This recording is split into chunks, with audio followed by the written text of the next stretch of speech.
Keeping Up with Jones, the Lonnie Jones podcast adventure, is brought to you by TKM Incorporated. This company, located in Moss, Tennessee, specializes in erosion control, hydroseeding, hydromulch, silt fence. They do minor excavation work, and they also provide traffic control and construction signs. Their mission is keeping people safe.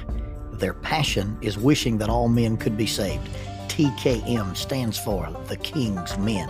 If you'd like to contact The King's Men, you can contact them at 931-243-3958, 931-243-3958, or you may email them at tkminc2001@twlakes.net.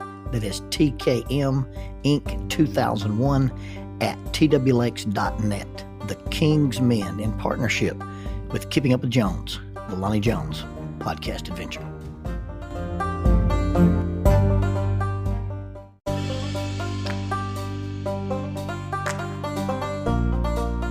SJ&L General Contractor is a full construction company that primarily focuses on civil construction and asphalt sales in the Huntsville and Fayetteville regions. Services they provide include, but are not limited to, road construction, asphalt material, underground utilities, site work, and demolition. They employ heavy equipment operators, concrete finishers, pipe layers, and CDL dump truck drivers. If you would like for this company to work for you on your project, or if you'd like to work for them as an employee of this family-owned business, you can contact them at 931-433-4660. That is 931-433-4660, or 3W's and a dot, sjnl.com. That's www.sjnl.com. SJ&L General Contractor is a sponsor of Keeping Up with Jones, the Lonnie Jones podcast adventure. We were very fortunate to be able to open up my little private practice and consulting business on the first day of 1998. Jones LPC and Youth Resources. We've now expanded into Jones LPC Youth Resources and Consulting. But in that very first year, we got involved with Dr. David Barnhart. And Dr. Barnhart and I had been friends over the years. And he had some property on Kill Mountain and wanted to develop it into a ropes course. And so we started what we would call the Kill Mountain Project. Later, we would incorporate under a name called Inner Quest. Because on a ropes course, the scariest thing that you confront is not the high elements. It's not the quantum leap. It's not the giant swing. The scariest thing you confront on a ropes course is yourself. So we have a policy that says challenge by choice. But when you choose your challenge, you have to decide if you're saying, I choose not to, or if you're using an excuse and telling yourself you can't. You got to decide if you're going to make progress or make excuses. And we had access to this 80 acres that David's family owned, and it was located on Kill Mountain, and it was in some very mature hardwoods. We built the high course down in the valley in these massive trees. I remember repairing one of the elements, and I needed a 39-inch auger bit to drill through this hickory tree in order to replace one of the bolts to make this element come back up to standards. And part of my job in the ropes course was not only was I the lead instructor and the lead facilitator, but I was also the course maintenance guy. I maintained the trails. I kept the field cut. I did the work in the trees. I repaired the cables. I repaired the elements. I'd even taken a week off of work and helped the crew that built the course build it so I could learn how to build them. And we only really ever had two real worries on the course, and one of them was weather, and the other one was weather. Because you see, when you're up in the remote location on Kill Mountain and it starts to rain, you don't really have any choice but to break the program down and send everybody home. And of course, if you're up there on the mountain, and our process was to go in every morning that we had a group prior to the group getting there and hike down the mountain and climb the trees and set the high elements up so that the group that's paying to be there doesn't have to wait on you to set things up. But if you get a rainout event, then you send everybody home. And once you pack everybody out, you've got to go back down the mountain and retrieve all this expensive gear out of the trees. You can't just leave it hanging up there. So we began to try to work our way around the weather. and we sufficed with some portable tarps. And if we thought we might have a weather event, we would pre-string these tarps so that our groups could get under them. Eventually, we bought a portable awning, like those portable garages. Looks like they're made out of aluminum fence post with an A-frame roof and covered with a tarp. And every day that we finished the course, we would have to take the long poles out of it and sit it on the ground so the wind wouldn't lift it. But eventually, we built our pavilion. Derek Horst, the portable gorilla, designed this little pavilion, and we spent several days up there building it. Tommy Kilpatrick and Tim Orbison actually helped me roof it because I was trying to work on a deadline and get it ready for a group of teachers to meet. But we built this little wooden pavilion, and it's still there. It's still on the mountain today. The gentleman who owns the property, his son has actually turned it into kind of a little campsite, and they have some water collection stuff, and they put a swing under it, and they've got bird feeders, and it's a neat little camping thing. But the pavilion that Derek and I built is still standing up there today. Well, we were in the business of running this ropes course. And for whatever reason, we've been exceptionally busy. It was probably the second or the third summer that we had the project. And we had been busy. We'd been doing youth groups, and we'd been doing a group from the Arsenal. And we'd almost programmed the whole month of June. Now, our goal was to do a program a month, but we exceeded that by far every year. But for whatever reason, we programmed a lot in June, and then we didn't have anything. We had a 2-week lull, and then we had a group coming in the weekend after the 4th of July. And so it's the 4th of July. And I drive up to the mountain, and what I'm going to do is I'm going to hike the trails and make sure that they're in good shape. I'm going to look at the trees and make sure we don't have any overhanging limbs or dead limbs. And oftentimes you're going to look into the trees and make sure, there's no bee's nest under your platforms and there's no dangers to your group. We always had to watch out for yellow jacket nest in the ground in the early fall, but this is July. And in July, you're not going to have to worry about a lot of yellow jacket nests. For whatever reason, they don't get that big or they're not that active. But I drive up and I drive across the little dam that blocks the pond at Miss Rabatten's house and where Trimble Creek flows down the mountain. And I drove across the dam and up the rough, bumpy dirt road. And I drive across this big field, and there's my pavilion. And on the front left corner of our pavilion is a hornet's nest. And I mean a big hornet's nest. It's to me it's massive. And of course, I'm very uncomfortable around bees. And when I say hornet's nest, what I'm talking about is it's what we would call a bald-faced hornet. Now, it's these little black and white bees that are about an inch long. Sometimes they're called the bald-faced aerial yellow jacket. Sometimes they're called the bald-faced wasp. Sometimes it's just called the bald hornet. You had a black and white marking. It comes from the idea of a piebald deer. Well, because these wasps are black and white, they got shortened to just the bald-faced hornet. Sometimes they're called the white-faced hornet. Sometimes they're called a black jacket. They've been called the white-tailed hornet, the spruce wasp, and the bull wasp. They are technically not hornets. There really aren't very many true hornets in America. They're a type of yellow jacket wasp. It's not a true hornet, and they're not bees. They're wasps. But I drive up to the course, and it's only been 2 weeks. I mean, I closed down the course. We put our stuff up. We locked the lockbox and drove away. And in 14 days, I show back up, and I've got this massive, to me, it's massive, hornet's nest on my pavilion. And you can't walk in there with a group of teachers. You can't walk in there with a group of students, because if you get within a certain range of a hornet's nest, they are very territorial, and they'll fly out of there and knock you to the ground. My dad said he believed that a hornet could knock a grown man off of a tractor. Let me tell you something. A lot of people have been called into the ministry because they got slapped off their tractor or off their mule and thought they'd been assaulted by the Holy Spirit, and it was just hornets. We've seen hornets fly out at night and hit the lights on the fishing boat and hit it so hard that it would kill them and they'd fall into the water.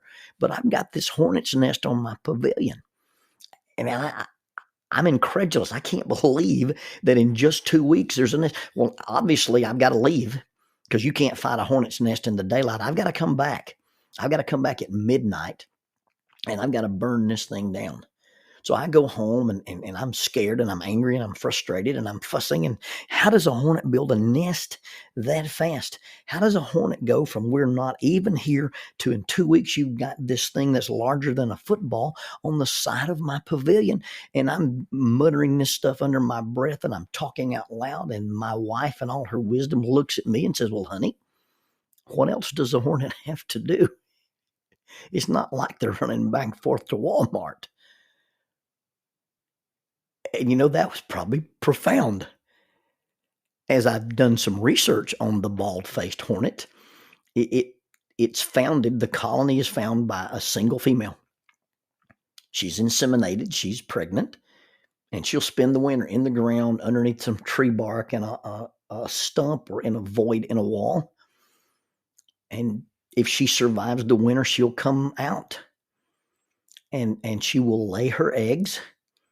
And she'll lay her eggs, and it takes 6 days for those eggs to hatch. Now, when these eggs hatch, she's hunting. She builds a few little cells, maybe 6 or 7 cells, in this very, very tiny version of a nest, and they take fibers from plants that they eat, and then they secrete it, and they build up a paper nest. And yes, bees invented paper way before men did. And this one queen will hunt, and they're omnivorous. They eat meat, they eat other insects, they eat a little bit of nectar, and she flies back and forth and feeds these larvae. It takes 6 days for them to hatch, and then about 8 days for them to grow as larvae, and then about another 9 or 10 days for them to mature into workers. And when these first 7 or 8 wasps mature into workers, then they begin to hunt and build and hunt and build. And then the queen's job is just to lay eggs. They build the cells and she fills the cells. And then in 6 days, and then in 10 days, and then in the additional time, now you have another batch of workers. And as this thing begins to expand, it expands exponentially. And in 2 weeks, you can go from a single queen and 7 workers to several hundred ball-faced hornets living on the side of your pavilion. Now, I went up there at midnight and I took an extendable pole saw and I stretched it out as long as it would go. And I wrapped a t-shirt around the saw and I soaked the t-shirt in some accelerant and I lit it and I walked up there like a knight with a lance and I burned the thing down. And a paper nest will burn super quickly. And you watch the little hornets fly out into the darkest glowing embers and then they fade and your hornet problem is solved.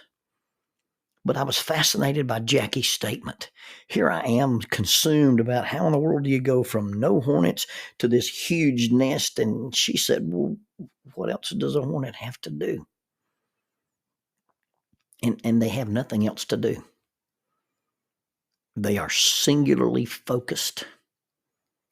And it is simply about building that colony. The queen produces workers and the workers produce food and the workers produce structure and they build these large conical shaped nests and they'll only use them for one season and then they'll abandon them and the whole thing starts back over. But for those 150 days from the early spring to about September or October, the only thing the hornet is worried about is enlarging that colony. I wonder what would happen in our lives if we could be singularly focused. I wonder what would happen in our lives if we could decide that this is my one thing, that this is my purpose.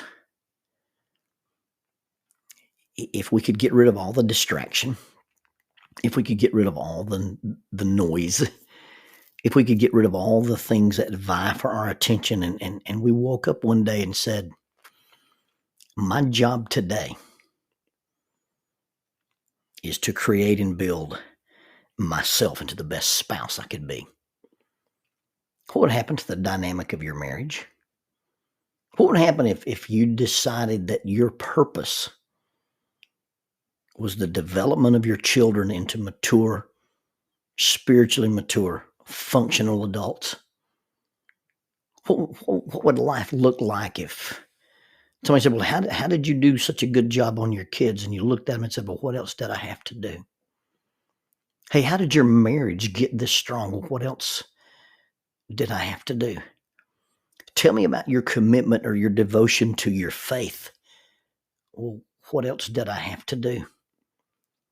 You see, if we could be singularly focused, the thing that we built, the thing that we accomplished, the thing that defined our existence would be that one thing. Well, what else did I have to do? Solomon, and I believe that when he writes his letter, I believe the Ecclesiastes, the words of a preacher, is performed like a play. I don't really think that he's lamenting. I think he's playing a character. It's entitled Ecclesiastes, the words of the preacher. And he talks about all the things that are unfulfilling, and he talks about all the things that are not worth anything. And he talks about all the things that he tried and the things that he owned and the things that he spent and everything that he describes, he'll describe as vapors and vanity. But at the end of it, he says, let us hear the conclusion of the whole matter. Fear God and keep his commandments, for this is the whole of man. Now some translations say this is the whole duty of man. That I believe it's more accurate when he says this is the whole of man. I'm going to fear God. My number one responsibility on this planet is to God. And my number one responsibility to God is my spouse and my children and my family. And everybody else gets to take a number, and sometimes those numbers are double digits. What would our lives look like if we lived with an undistracted, singular focus on fulfilling that thing that we were created to be and do? Well, how did you accomplish that? Well, what else did I have to do?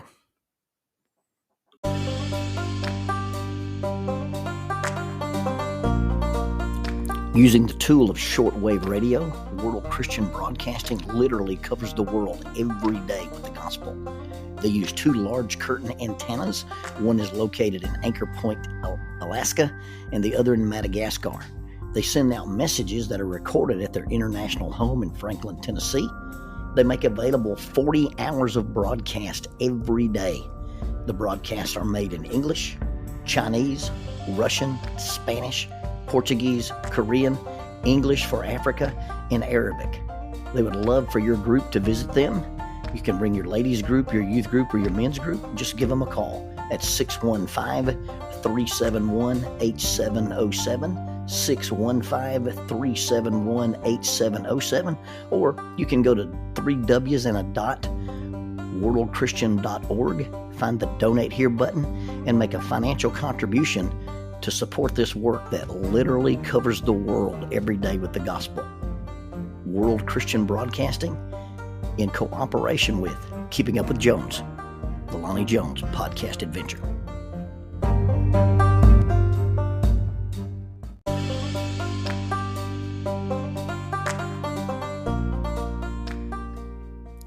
Keeping Up with Jones, the Lonnie Jones podcast adventure, is sponsored by us. What? We sponsor ourselves? Is that even legal? Check us out on Amazon.